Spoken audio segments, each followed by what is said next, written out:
po Marvin Muñoz, Shop Supervisor. Bilang isang supervisor, sinasalubong namin yung mga kliyente na dumarating. Tinatanong namin kung anong ipapagawa nila, papan-change oil ba sila o magpapacheck up ng mga preno or mga pangilalim kung may tumutunog, ganyan. Nag-start po yung Kurumaya October 12, 2020. Kinikater po namin na service, more on PMS, wheel alignment, wheel balancing, ATF dialysis, and change oil. Masusubok natin yung services nila dito. Ang gagawin nila sa sasakyan natin is they're gonna wheel, balance, and align it. It's a preventive measure para mas tumagal yung lifespan ng mga gulong natin. Kailangan talaga na aligned and balanced yung mga gulong.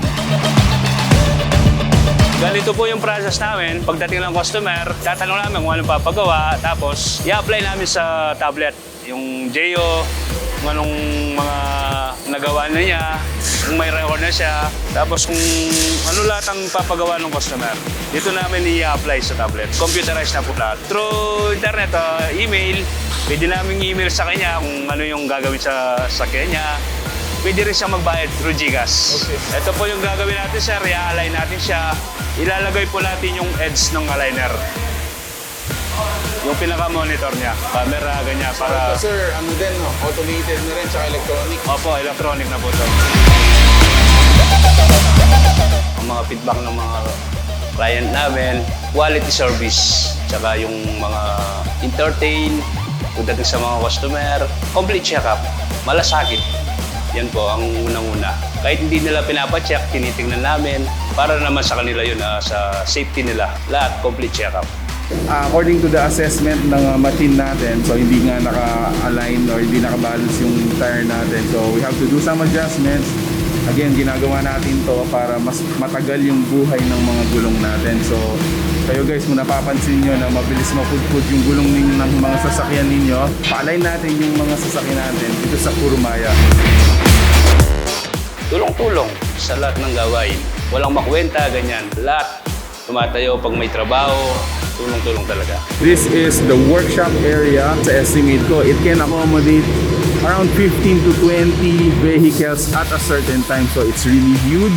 Equipments na ginamit nila dito are Japan technology talaga. Automated, computerized, at the same time modern and equipped yung mga nagsaservice natin dito.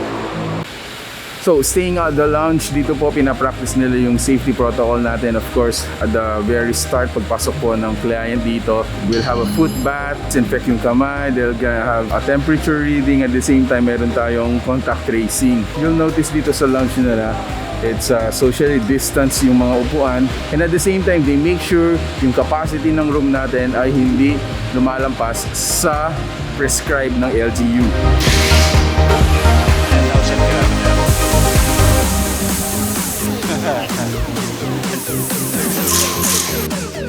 Operational hours namin ay Monday to Saturday, 8 to 5 p.m.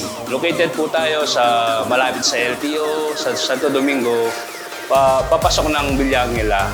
Lahat po, ini-invite po kayo dito sa Kurumaya. Pre-check up po tayo, lahat. Maganda po yung service namin, quality, wala kang masasabi talaga. Welcome to Kurumaya! Kailangan!